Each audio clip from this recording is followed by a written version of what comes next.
What is up, guys? Welcome back. So today I want to talk about my experience with driving anxiety, and I'm going to try to give you some tips towards the end that helped me that you should start implementing today. But you know what time it is.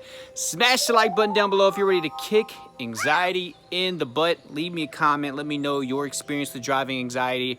Do you have any additional tips to add to this video? Everybody has a different story. Everybody's been through different things, and a lot of people use different methods to cope with different types of anxiety. Now, driving anxiety for me, guys, I'm just gonna let you know, it was just one part of the big anxiety picture. I had health anxiety, I had panic disorder. You know, I got anxiety whenever I was in crowded places. It led to me end up having bouts of social anxiety. I had tons of issues when it came to anxiety, so driving anxiety was just one component, but it really made me suffer in a lot of different areas. Financially, I wasn't able to hold down the job because it was hard for me even to get there, which I'll describe to you in a little bit. Traveling, going places, and driving was bad enough, but whenever I was a passenger, and a lot of you can relate with this, it felt even worse. I felt more out of control. So I'll start towards the beginning. Whenever I first developed cardiophobia, my panic disorder, I didn't have a huge issue with driving anxiety. I didn't have a lot of problems. My symptoms weren't severe just because I was in a car. It started to really happen after I had my first panic attack in the car, and then an association developed, and a lot of you understand what that is. It's like, once that takes a hold, I had a panic attack in this place, you become fearful that it's gonna happen in that place again. And it doesn't have to just be panic, it could just be difficulty breathing or chest pain and everything. It wasn't a panic attack for me every time, but they certainly did happen there, and that's certainly what started this fear, right? This phobia. So that association really took a hold of me, and after that, it was like all I had to do was get close to the car for my heart rate to go up or my blood pressure to go up. Getting in it, then things would get more serious. Usually I could make it a few miles if I had to just run to the gas station or go to town or something like that. I could handle that, but it was whenever I was having to drive 15, 20, 25 minutes and heaven forbid going further than that I would be in full out panic mode. So there's a lot of different things that would happen to me. Obviously I would have the symptoms and the panic, but I had cardiophobia, and this is when my driving anxiety was at an all-time high. So for me, I'd be driving. If I could get somewhere quick and it was in town and I could get back, that was fine, right? But if I had to go a long distance, the further I got away from home, especially if I was in rural areas and I wasn't in a city where there was a hospital, I had a huge fear that I was gonna die and have a heart attack or a stroke in the car, swerve off the road and hit trees and die. Or these are the irrational thoughts that would go through my mind. Or I was afraid that I was gonna crash into incoming traffic, take out a family of 4 or 5 or 6, and then be labeled as somebody that was just suicidal and trying to take somebody out on my way out, right? And they're gonna look at me and see that I'm a healthy, 20-year-old at the time. They're not gonna think that I had a stroke or a heart attack. You see how I would spiral? I would have these spiraling, negative, catastrophizing type thoughts. So I would deal with that. My health anxiety played a huge role. I was really afraid that I was gonna be in between cities. So the traveling, the long distance was really rough for me. I was afraid of being in between cities and being out in the country, and I would have chest pain or have a heart attack or something or a stroke, and I would try to call 911, and it would just take too long for the ambulance to actually get to me. So my anxiety would be really high, whenever I was on country roads, or if I was on the freeway but it was in between cities. That would really make my anxiety levels go up because I was afraid that an ambulance wouldn't get to me in time to save my life from a stroke or heart attack that, hey, I wasn't gonna have and I wasn't having. But I had health anxiety, I had cardiophobia, so I was very irrational, and I thought I was dealing with a heart problem, even though the doctors were telling me that I was fine and I got all these tests done. So that was something that I struggled with. I mentioned being a passenger in the car, and oddly enough, you would think that since I'm not driving, it wouldn't be a big issue. But whenever I wasn't in control of how fast the vehicle was going, if I wasn't in control about where we were going or how it was being done, it was even worse. Also, there was this other pressure, and I think some of you may know what I'm talking about. Like, you don't want to tell that person that you're panicking. You don't want to tell that person to pull over. It would be embarrassing for you possibly. maybe you don't have this issue, but I did. Like, I didn't want to have to tell them, like, look, I feel like I'm dying, can you pull over, you know, or I'm having an anxiety attack or a panic attack, or my anxiety is getting really high. The pressure of like not telling them and having to deal with their driving until we get to where we're going drove me crazy. I felt even worse whenever I was in the back seat. Some people have told me they felt better in the back seat. I felt even worse, felt even more out of control and out of the loop. So I would struggle with that. There were times where I had to tell my friends to pull over. You know, for me, that was humiliating. It shouldn't be, but and if you're going through that, don't feel humiliated, I suppose. Hopefully you have supportive friends. If they're rude, get new friends. But my friends handled it pretty good. They were confused. They didn't understand what was going on. They actually looked pretty concerned. But there were a couple times where I had to tell them, please pull over. I got to get out of the car. And a lot of times I would do this. I would pull over, get out of the car, pace up and down wherever I was at. It could be in the middle of the freaking woods in the country, or it could be in a city and I'm just pulling into like a parking lot and I'm pacing back and forth.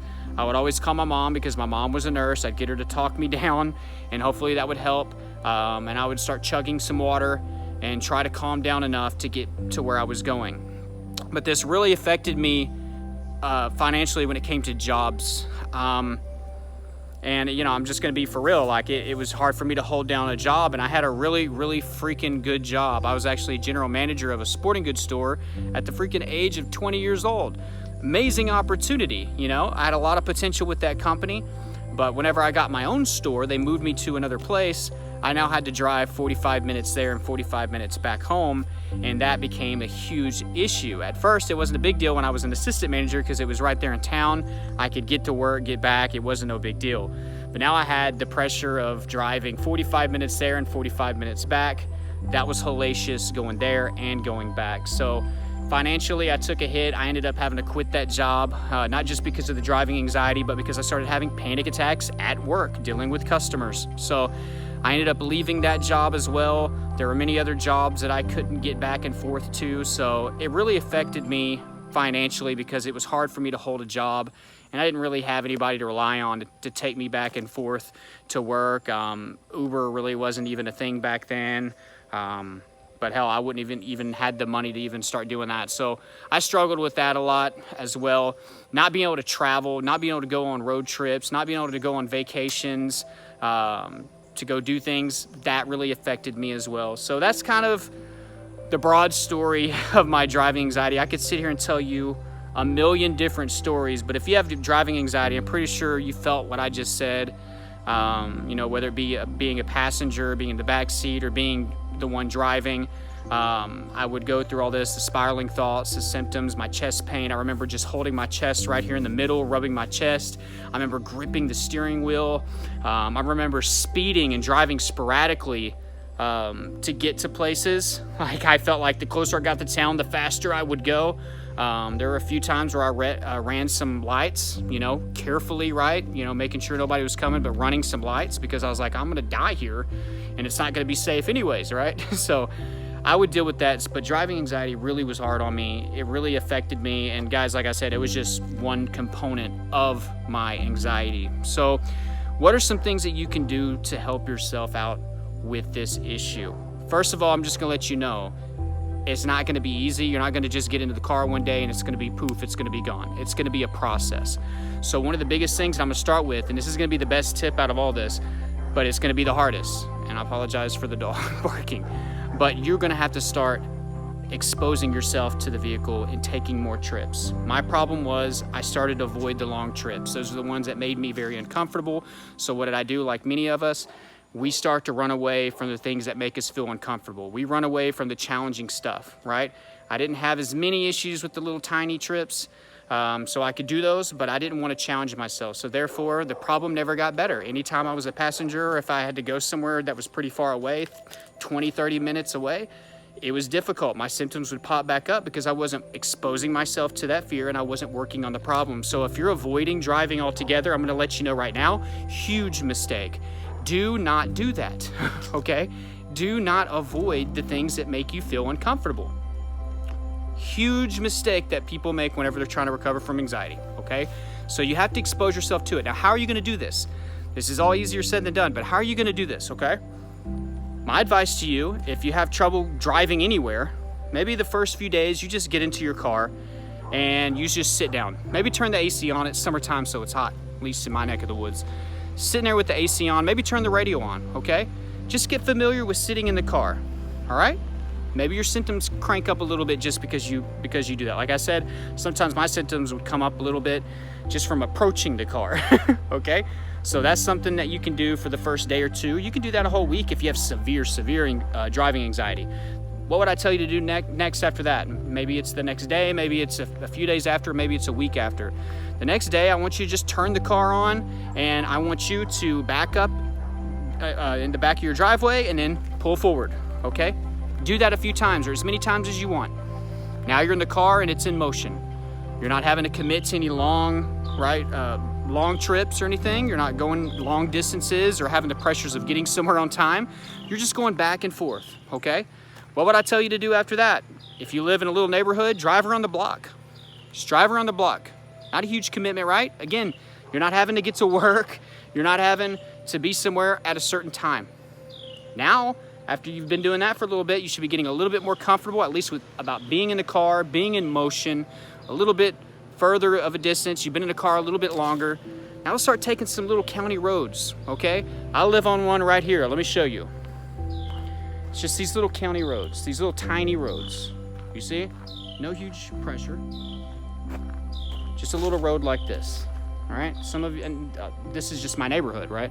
But I want you to take it out a little bit further, okay? I want you to drive a few miles, all right? You're gonna do that for a little bit. And then after that, step it up to a highway. Doesn't have to be the freeway. Step it up to the highway, okay? Now I want you to go further. I want you to drive 10 miles. You know, if you know there's a spot that you like to eat at and you haven't been there in a while, treat yourself when you get there. Have a reward at the end of your trip so you can feel good about yourself. Like, hey, I got here, it was tough. My symptoms acted up, but hey, I'm alive. Look, and now I'm here and I get to eat at this place that I've been avoiding for a long time because, you know, and I love the food here, but I haven't been here because my driving anxiety has been driving me crazy for the past year or two, or however long it's been going on in your life. Have a reward, treat yourself. It doesn't have to be lunch, it could be, hell, have some ice cream or something. I know sweets aren't great for anxiety, but hell with it this day. You know, I accomplished something. Reward yourself. Go on a little shopping trip or go do something. Maybe there's an attraction or something in that town and now you can go check it out, okay? Now let's go 20 miles, 30 miles. You see what I'm doing? I'm pushing the envelope. I'm pushing the boundaries of our fear. I'm testing it out. I'm challenging it. I'm exposing. I think a lot of people get discouraged about exposure because they go way too hard the first time, okay? There were some things that I did go really hard the first time and it worked out, okay? Like I really got my feet wet. But for some of you, that's not gonna work. It's gonna discourage you. It's gonna make you wanna just ditch this and go back to your safe space, your bubble, which is not in the car. So always push the boundaries, but try to be calculated about it. You just heard my process. I'm starting you out just sitting in the car, okay? Then you're turning on the car. Now you're going back and forth in the driveway. Now you're going around the block. Now you're driving down a small county road or dirt road. Now you're on the highway. Now you're going further and further and further. Now eventually you're on the freeway. You're handling all the stimulating things like the cars going by, the signs, the lights. You know, you're going faster on the freeway, more pressure, right? Now you can handle that. So it's baby steps. Compare it to going up a ladder, guys. Say you're afraid of heights, right? Or, you know, this is kind of a weird example, but say you're afraid of heights. The first day I'm gonna tell you, just take a step on the ladder. Just go up one step. And you're gonna try to go, I'm like, no, that's all we're doing today. You know what I mean? So let's say that first step on the ladder is just you sitting in your car. Then I'm gonna tell you to take 2 steps the next day. And you're like, that's it? Yeah, that's it. Good job, you did something. It's a baby step, but you did something. You're building on it and you're building your confidence and you're easing your subconscious into something it's terrified of, right? And that was something that I didn't do. But eventually I started to practice it and things got easier and things got better. And I'm sorry this video is kind of going over. It's kind of a big video. I'm thinking about actually making a mini course just over driving anxiety. That's how much it impacted my life. And something else, guys, there's some other things that you can do to help ground you while you're in the car. I'm a huge fan of like cold water therapy and things like that. So ice cold water was a must. You can just have the bottles, but if you want to get one of those, you know, those insulated thermos type things, like Yeti type things, whatever, there's some cheaper options.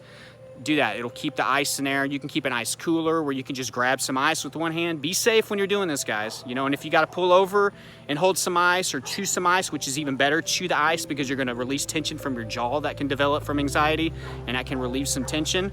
But it also, the cold water will help ground you. So cold water drinking, cold ice chewing. You can put ice packs in a cooler and have them in the passenger seat for you to grab. You can keep those frog togs, which is the ice towels. I know some of you are trying to go to work. Wear a different shirt, you know, instead of your work shirt, in case some of the water or the ice or water, whatever, the towel, the wet towel, the cold towel gets on your shirt, okay? So that's something that you can do as well. So have some things there to help ground you. I know chewing gum, make sure it's healthy. You're not chewing some crap, sugary stuff. Chewing gum was something that I did that helped out a lot. And also, fight the urges to grip the steering wheel, okay? That was something that I did all the freaking time. Just make a conscious effort to I'm not gonna grip this. Release that tension. I felt so much better when I would actually just stop white knuckling the steering wheel. Also, just make a conscious effort to slow down, right? What are we running from? We gotta tell our subconscious that this is not a big deal. You know what I mean? We're not trying to outrun a herd of zombies here. You know what I mean? We're just trying to get to work. There's nothing dangerous here. Why am I speeding? You know, why am I white knuckling the steering wheel? What's wrong? Okay? You got to tell your subconscious and show it by actions that it's not a problem. The reason that you're having this issue with driving is because you told your subconscious it's a problem. Sure, that first panic attack you had there might have not been in your conscious control. Maybe your subconscious did it. But whenever you responded in fear, it became a problem. It became an association. So we need to break these associations down. So exposure, but having some grounding tools with you in the car can help. There were a few times whenever I finally got into exercise where I would like pull over on the side of the road. I'd do jumping jacks. I'd do some push-ups right there in the freaking grass and dirt sometimes to help get my mind off of it. Like I said, I did go through a phase where I would call somebody or talk to somebody. I don't want you to always have to do that though, guys. I don't want you to have to always get on the phone with your mom like I did, or your girlfriend or your partner, whoever, you know, whatever it is, a friend. I don't want you to have to do that every freaking time you get into a car, excuse me. I don't want you to have to do that, all right? So maybe start cutting back on that as well. If you do that a lot like I did, and you need somebody there with you, go alone one day. Try it, you have to. Otherwise, how are you gonna get over this? Don't pick up the phone and call somebody. You know what I mean? Whenever you're driving, you're dealing with anxiety this time. Try that, okay? So back off the speed pedal, stop white knuckling. Maybe don't try to talk to people as much whenever you're driving.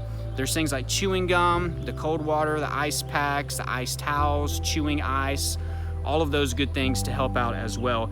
But really it comes down to exposure. So if you're not exposing yourself and pushing the envelope, what are you doing? You know, you're not gonna get better. And I'm just being honest. I've been there, I've done that. You're not gonna wake up one day and then be like, driving's not a problem. And I'll go ahead and mention this. I've already gone way over on this video. This is a freaking long video, long ass video. But I'll say this, like a lot of you are trying to do the meditation, you're trying to diet, trying to exercise and all this stuff, and you're hoping that your anxiety won't be bad when you get into a car. That can help a little bit, but you have to be prepared no matter what to deal with and have symptoms, anxiety symptoms, no matter what. That association isn't gonna be completely broken down by you just doing meditation. You know what I mean? The association is broken down whenever you deal with it and you show your subconscious that you're not afraid of it, okay? So that's what exposure is about. At least that's my experience, right? Driving anxiety is a tough one. It really is. It really is. But I've coached a lot of people with it. I've helped a lot of people with it, with them doing the same thing that I just told you. So I hope you got value, guys. If you've watched it this far and you deal with any anxiety regarding your driving, I want you to put down below in all caps, I will defeat driving anxiety. I will defeat driving anxiety, okay? I believe in you. If I did it, guys, you can do it. I know it's a struggle. I struggled with it for years, but now I'm 100% recovered. Zero anxiety when I'm in the car, zero panic. Haven't had a panic attack in close to 7 years. So I'm not just spewing out BS. This is all truth. It's from my heart. I love you guys. That's why I made this channel. That's why I make these videos. So like I said, I do the coaching thing. So I have a coaching program. All you got to do is go down below in the description, into the first pinned comment, send me an email to that email that I have there, and I will send you all my information. I'd love to be a part of your recovery. I'd love to have that one-on-one interaction with you to help you personally with your personal anxiety issues, okay? Everybody has a different story, so everybody requires a different help, if that makes sense. Also, another great thing that you can check out is my course, okay? Elite Anxiety Bootcamp is down below in the description as well, and in the first pinned comment. Be a part of that. That's gonna take you through step by step what I did to personally recover from anxiety 100%. It's my personal blueprint. It's been helping so many people, and it's very, very affordable. So please, if you're looking for some awesome help that is actually affordable, yeah, check out my anxiety recovery course down below as well. I'd love for you to be a part of that. But other than that, guys, there's other resources down below. I have some additional tips for anxiety recovery in the description, and I have a link for online therapy, so try that out. If you've never tried therapy, you know, don't knock it till you try it, okay? So that link is gonna be down there for you to try that. All my other forms of social media, TikTok, Instagram, all those good things, they are there as well. But you know what time it is. I gotta let you go. But I hope you keep fighting, guys, and don't ever give up. I love you all, and I will see you tomorrow, all right?